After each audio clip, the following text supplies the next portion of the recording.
While I'm watering, I thought I'd share some of my top tomato growing tips. We grow in these cloth pots, which means we water our plants more than you may want to. But as a general rule of thumb, I'm watering these young plants about 3 gallons every day in the morning. And by the time they're mature plants, we'll be doing at least 5 gallons a day. And then in the highest temperatures in the summer, where we position our tomatoes here are full sun all day long. They get sun from first thing in the morning until the last sun at night. And we get temperatures well over 100 degrees here. And they just love it. But in the highest temperatures in the summer, I may water them twice. So if they start wilting in the afternoon, I'll give them another feeding. When you plant tomatoes, you want to plant them deep. The hairs that you see along the stem of the tomato will actually grow roots. So you can plant them pretty deep. You can see our other video showing how to separate the young roots when you're transplanting. It's a good idea to do that. Water them real well. Plant them deep. Add lots of calcium. Tomatoes eat up lots of fertilizer. I'm fertilizing every week with liquid fertilizers, sometimes twice a week. And then we're also giving them a healthy dose of calcium. CalMag. We use powdered milk. And we also have the granulated calcium that we've used in the soil, which takes a long time to build up the soil. So make sure that the fertilizer you're using either is specially formulated for tomatoes with extra calcium and magnesium, or that you add that CalMag in on a real regular basis. That will prevent the blossom end rot. When you plant your tomatoes, trim back the branches, trim back the lower leaves especially. That one could go, like I've done on some of the others. And make sure that your tomato leaves don't get wet. Never get your tomato plants wet. They'll just get fungus and it'll kill the leaves quicker than you can imagine, and can lead to the whole plant getting blight and dying.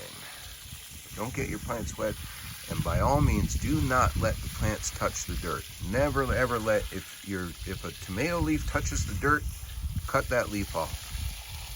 That is how they get those fungal infections, and will really turn bad, can ruin your whole garden.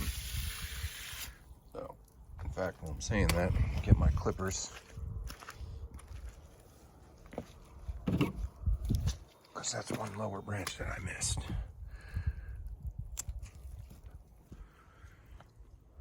Alrighty. Now, some people will take the flowers off their young plants too. You can do that.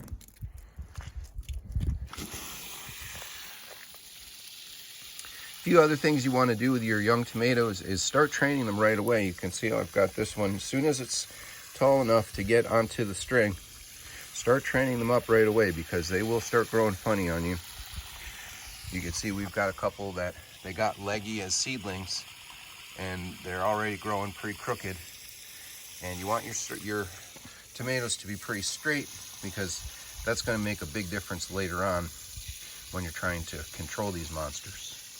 Now, if you use big 20-gallon pots like we do and have a real sunny spot with lots of heat, and you give them a ton of water like I do, you'll end up with big, at least 9-foot tall tomatoes, if not more. We can get vines up to 20 feet long, and with indeterminate tomatoes, they'll just keep going and going and going. So you need to have some kind of a trellis system, some kind of a way to control your plants. If you're using growing determinate varieties, then you can let them bush a little bit more, and if they get too long, you just cut the top vine, you cut the leading vine, and that's going to stop your tomato from progressing, provided you also take out the suckers. If you don't know about suckers, plants like tomatoes and cucumbers put out a lot of secondary vines. I'm not seeing any suckers yet, but we will have secondary vines starting to grow like a whole nother branch, and you can either let those grow and get more tomatoes off of them, or you can control those suckers and pluck them so that they you grow what you call a one vine plant. Here's a sucker right here. They grow in between the main shoot and the leaf, and that's going to produce a whole separate vine that's going to be like a full-size plant if you let it go. Now, this particular sucker, I am going to let it go, because you see how this plant is crooked. That branch is going to grow that way, this branch is going to grow that way, and I'll just have another vine of tomatoes there, and I'm going to let them do their thing. I tend to be a little bit more on the wild side in my gardening, so I tend to like to let them grow the way they're going to when possible. But I will be doing some sucker pulling, trust me, because these guys will get really out of control, these ladies. So what other tips can I share with tomatoes? You want to be real vigilant about aphids and mites. Check the underside of the leaves. If you see any discoloration or any curling to the leaves, take a look. Look under magnification, look for those little critters.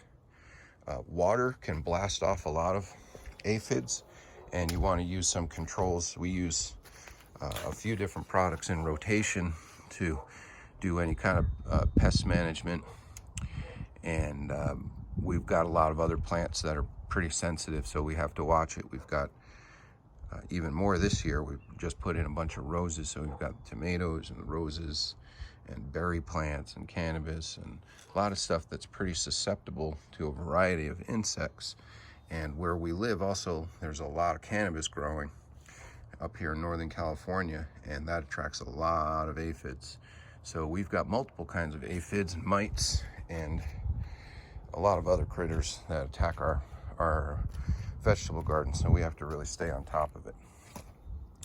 So pest management, lots of water, lots of nutrients, good aeration, good airflow. If you don't have enough airflow, your tomatoes won't pollinate. To pollinate tomatoes, you simply flick the flowers like that.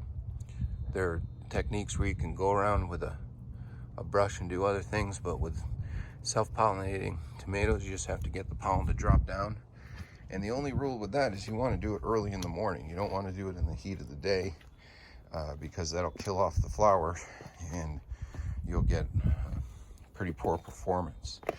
So you want to do it early in the day, let those little babies pop, and then watch them grow.